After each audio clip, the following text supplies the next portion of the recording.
Everyone, thanks for tuning in today to the Bike Culture Talk here for Filmed by Bike. We have been interviewing bike culture superstars from all over the world in this fun series that we've put together. And today we're really excited to be talking to Catherine Girves. She is with Yay Bikes out of Columbus, Ohio. They hosted Film by Bike, and we are excited to talk with her more. So, Catherine, thanks so much for joining me today. Thank you. I'm excited to be here. Yeah, so tell me a little bit about Yay Bikes and what you guys are all about and what you're making happen there in Columbus. So, Yay Bikes is about commuter biking. Our whole focus is helping to create more trips by bike and fewer crashes. We know that if things are safe for people to travel to regular destinations by bike, it's actually safer for everyone who bikes. And to be honest, it's safer for all road users when things are comfortable for people who want to bike. And so that's really what we're about. Excellent. Well, I think you guys definitely win the award for having the best name of an organization. I thought like Bike Honolulu was cool, but Yay Bikes can't get much better than that. When did you guys get started and how did you come up with that name? Well, we're 11 years old. Our founder, Meredith Joy, came up with that name when she was biking somewhere and she's feeling kind of down. And she knows that, it's hard to stay sad for very long when you bike. And as she was like processing all of her feelings, she's like, "Yay, bikes!" And that's where the name was born. She was actually trying to think of a name for the organization at the time. So yeah, she's just brilliant. She's no longer with the organization, but she was with us for our first 9 years and just did incredible program design that has won national and international awards. Stuff that we're really, really proud of. Wow, that's great. It sounds like you guys have a lot of fun things going on there. Tell us a little bit more about some of the projects that you guys have going on. Well, we do a couple of things as an organization. We think of the work we do in two different veins. One of them is how do we help people today figure out how to get from A to B in a way where they feel confident, they actually are competent, because sometimes those don't always go together. And there's a feeling of joy while they do it. It's not that anxiety filled, beating up your endocrine system, causing diabetes somewhere down the line feeling of being on the road with cars. And so part of the work we do is just really focused on education, hand holding, helping people figure out how to move from one place to another in a way that's joyful. The other part of the work we do, and we think of that work as like the Band-Aid stuff, the stuff that has to be done now to make biking work today. The other part of the work we do is really about how do we change systems so that we don't need this Band-Aid? And so that's really the work of advocacy. That's the work of changing hearts and minds for people who have the ability to change the environment for those of us who are traveling by bike. And we define the environment pretty broadly.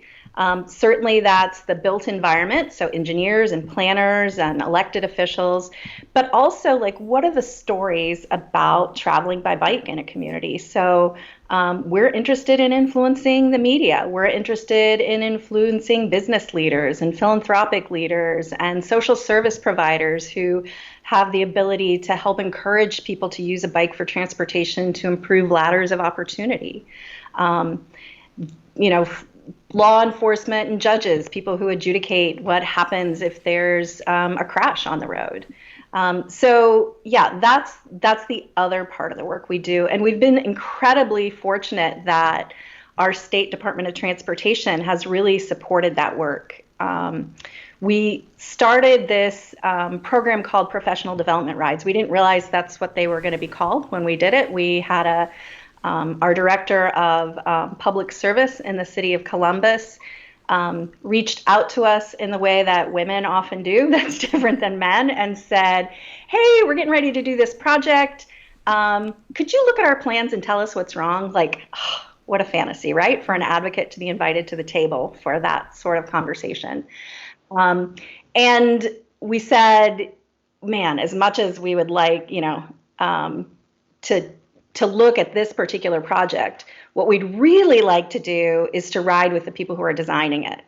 Again, structure change. We're interested in less interested in giving someone a fish than teaching them to fish. And so we rode with her deputy director, who's now the director of public service, incredible person, Director Gallagher, um, and the person who's now our city engineer, and then 3 people who were working on that particular street project.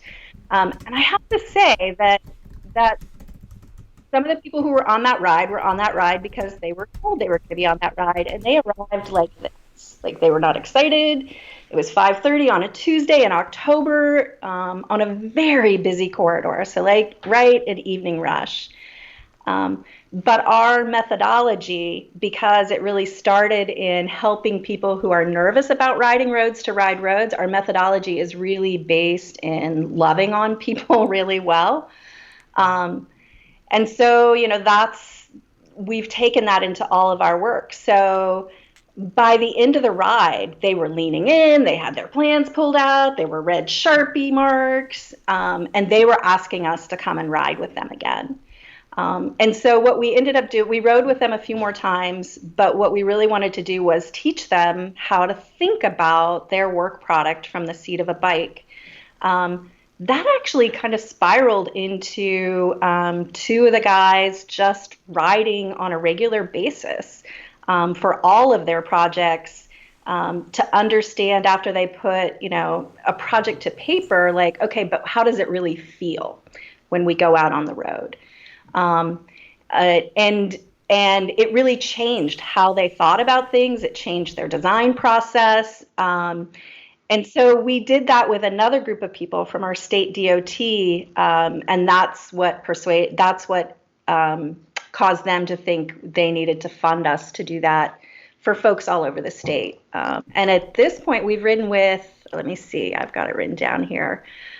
We've ridden with 485 professionals representing 91 jurisdictions in 54 jurisdictions in all 8 of our big media markets around the state. Wow, that's impressive. These are really small group rides. There are no more than 5 people. And we just, we do a very short, slow roll with them, but we cover all different types of road types so it's less important the particular road we're riding with them, and it's more important for them to think about how it relates to other similar road types and to understand, what's going well either by design or accident, what's not going well. And we're also super interested in not handing them solutions, but more kind of leading them to think about, like, we're not engineers, we're not planners. We don't have the training that they have. And so it's been really fascinating to watch like public meetings kind of flip. Like I'll be with a group of engineers and deliberately go down a corridor that has a bike lane that's really narrow and on a very wide street. And then, you just pull over at the right moment and just say, so what did you notice? And they'll say, well, the bike lane just disappeared. Oh, yeah, it would be great if bike lanes could go on and on, but that's probably where the project scope was, and projects have to have scopes. Yeah, but there were no signs. Oh, that's what I thought at first, too. There was a sign, you probably missed it. It was caught in the trees. Well, there's no way that was 3 feet wide. We thought that, too, at first, but that's actually 3 feet. And that's what 3 feet feels like in a 7-lane road. And then they own it. They're like, oh, well, this would be a better way to do it. And they talk to each other, and they never design facilities like that again. So people want to do good work. So if you can help them understand what's happening, then they just become better at the jobs they do. And so that's a really fun part of the work that we do with Yay. It's such a cool approach because really it is, you're so right. People do want to be doing good work, but they get caught up in everything else they have to think about. And to actually experience it makes all the difference. And then they can really, and if it's dangerous, they feel in danger. And that really rocks people to the core and helps affect change. So what an innovative way to make that change happen. I love that you guys are working on that there. It's such a clever idea.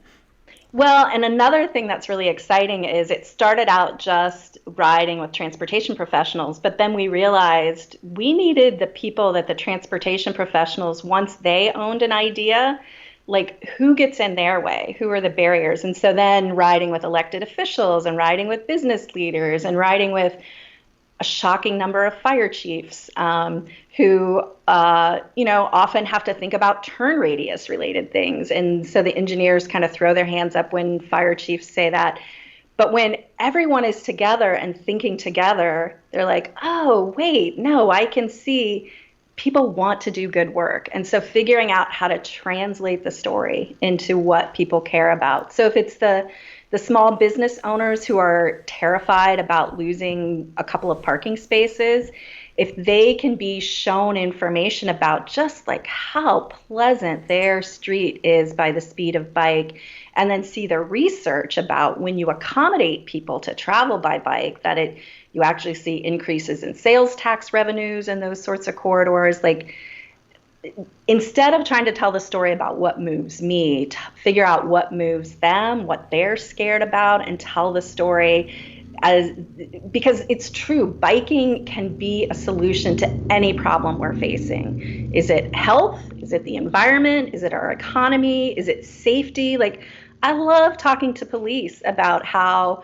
when we accommodate people who travel by bike, you have all these informal block watch groups. Like, you have all these new eyes and ears on the street where you've got people with stronger relational connections and more social cohesiveness and stronger communities. And so when you can talk to people about the things that they care about, like, they're like, oh, well, wait a minute, bikes are a solution. Let's do that.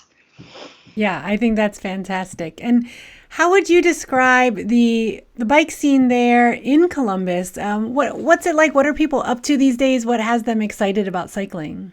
Well, gosh, the bike scene in Columbus is just like so much different than it was when I started riding 15 years ago. Like, I started riding 15 years ago. I mean, I rode as a kid, but then I really didn't get on my bike until I was in my late 30s again, and had to ride out of economic necessity. I had, there was a financial crisis in my household, and for 10 years, like, I couldn't afford to own, operate, and maintain a car. Like, biking was my mode. And things are a lot different than they were when I first started riding. And our community looks a lot different, or maybe there are aspects of the community that have always been there but have never been, they've been hidden. Their voices haven't been amplified. They've been marginalized. And so, we've got people who certainly are commuter riders, whether it's by choice or necessity, lots of recreational riders, people who like to ride fast, people who like to ride slow and do bike party. We've got a couple of guys that I just love, older African American guys who, one had 4 heart attacks, the other one had a stroke, and the two of them decided as part of their rehab they were going to ride trails. And they started this group called Steady Pedaling, which is like, it's this Facebook group that's grown to 300 people who there are people riding almost every day on the trails, just this slow roll group. Bike polo, tall bikes, gravel grinders, pedicabs, people with their dogs on bikes, critical mass, critical manners, world naked bike ride of silence, bike party, like any kind of riding you want to do, somebody is doing it. And we've got just really smart, clever people doing all sorts of cool things. We've got the first chapter of the Major Taylor Cycling Club. Started 40 years ago here in Columbus. We've got Black Girls Do Bike is here. All kinds of charity rides. Pelotonia, which is just like this huge ride that's all about ending cancer. And then all sorts of other rides that are charity rides, whether it's to build wells in communities that need access to water or for other health related things, or to build trails or to support bike advocacy. We host a ride every year on the first Saturday of, the Saturday of Labor Day weekend, that really supports the advocacy work that we do around biking. So yeah, if there's a type of biking you want to do, there are people doing it. And there are people like playing games like photo tag and other kind of scavenger hunt games by bike. Like, it's it's a pretty lovely place to fall in love with a bike. Yeah, it certainly sounds like it. And I know Yay Bikes hosted Film by Bike Columbus, and I'm curious to know more about how that went for you guys. Okay, so I have to tell you, I one thing about me and about Yay Bikes is we actually care deeply about social justice related issues, and so like that plays out in all sorts of ways in like who leads our rides and who we train and who's on our board and what demographics look like, and so. I was interested in Filmed by Bike, but often the stories of who rides bikes are, white guys, either old rich white guys or young fit white guys or, bike messengers and so I actually went to Akron to see their Filmed by Bike, and I was so impressed with just the thoughtfulness about everyone being represented. Like I could not stop talking about Filmed by Bike. It was so exciting, and so we found a sponsor and brought it here.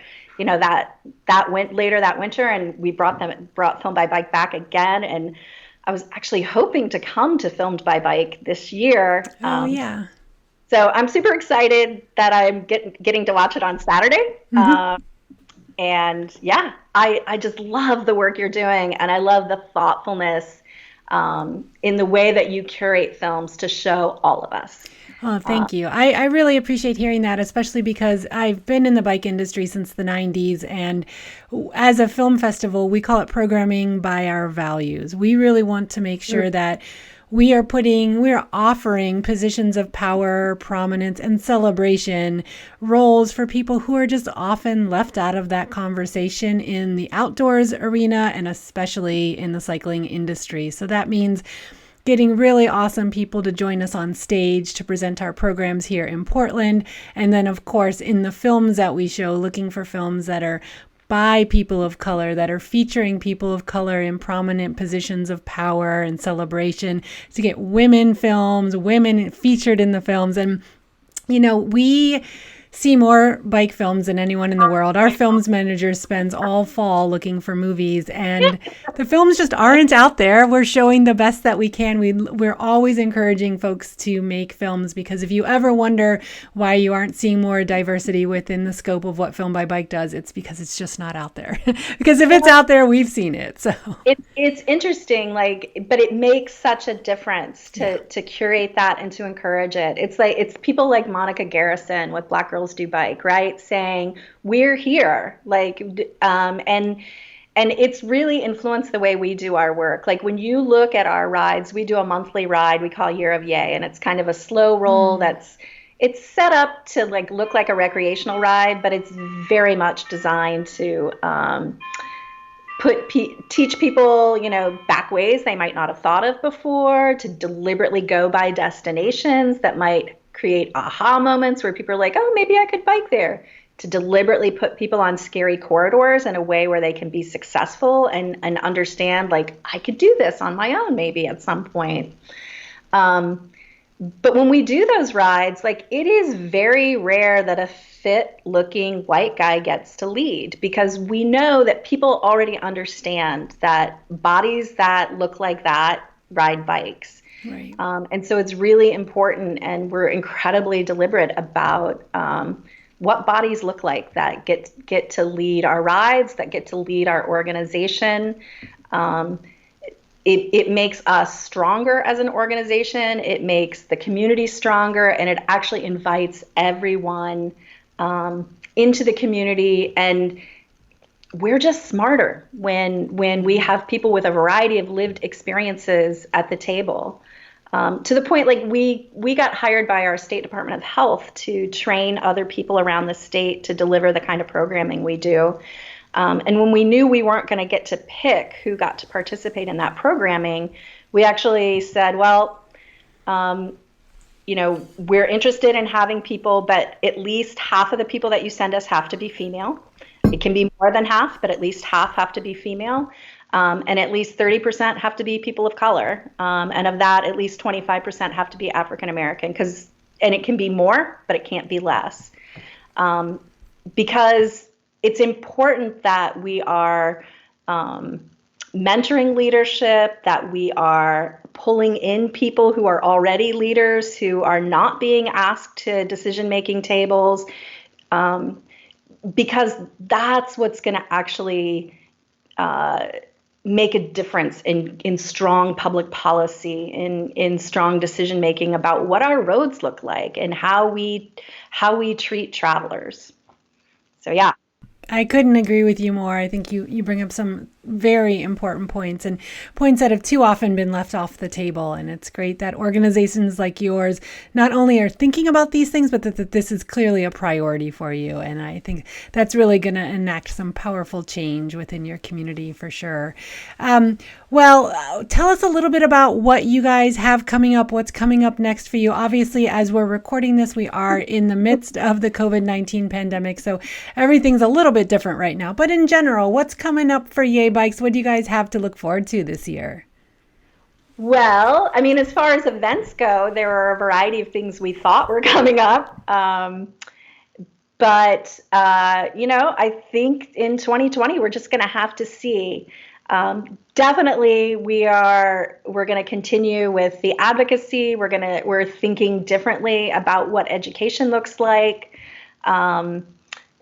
particularly in this moment when we need to be doing social distancing, and remembering that bikes are still allowed. Like, we still want to encourage people to ride, and we want to utilize this moment to think about how do we think about how our streets are structured? Like, what's happening in our community, we hear about happening in all sorts of other communities. Suddenly people have rediscovered trails, right? That trails have become incredibly important spaces for people to be out, to be healthy, and certainly traveling by bike at a time when most of us are being asked to shelter, to stay at home. Those trips that we do need to make, those necessary trips, those could be done by bike and, serve a couple different purposes, both the transportation purpose and also that physical and mental health purpose. But how do we make sure our streets can accommodate people? And how do we make sure people who are out there for health reasons and for recreation reasons have enough space to be out there? And so thinking about how are we using the biggest asset in most communities, which is public right-of-way, which is our street space. And so certainly during the sheltering period, it's a moment to be thinking about that. But just generally, that's certainly something we're thinking about is how can we make it easy for people to move from one place to another, using a variety of methods. One of the things that's really clear from the research is that 60% of the people who are currently driving and not using a bike for any trip are interested in using a bike for at least one trip they're currently making by car, but they're not yet doing it. And so thinking about, we've got great educational programming that can teach people how to do that. But how do we create streets so that it's just intuitive, that you don't have to be taught how to take space in a lane, that it's just very clear how to move from one place to another. So that's certainly work that we're doing. Ideally, the long-term plan is, how do we put ourselves out of business? How do we create such a welcoming environment for people who want to travel by bike or foot or by bus, that it's easy, it's intuitive to do that, and then we all get to go and work on other really important things to create beloved community. So yeah. I love that. Well, folks, we've been talking today with Catherine from Yay Bikes in Columbus, Ohio. They are a bike advocacy organization doing all sorts of vibrant work there, and they are also the hosts of Film by Bike Columbus. Catherine, thanks so much for joining me today. It was great to spend a little bit of time chatting with you. So this has been the Film by Bike Talk series here on YouTube. I encourage you to subscribe to our channel so that you can learn about the upcoming interviews we have and take a look at all the previous interviews that we've put together. Make sure you tune in with us on April 4th for the Global Bike Festival. That's in 2020. We look forward to seeing you there. And stay in touch with us. We're at filmbybike.org, where you can find out about the great work that we have going on all throughout the year. And if you'd like to bring Film by Bike to your community, check out the information there on how easy it is to bring Film by Bike to where you live and ride. Thanks so much, everyone, for tuning in today, and we'll talk to you again soon.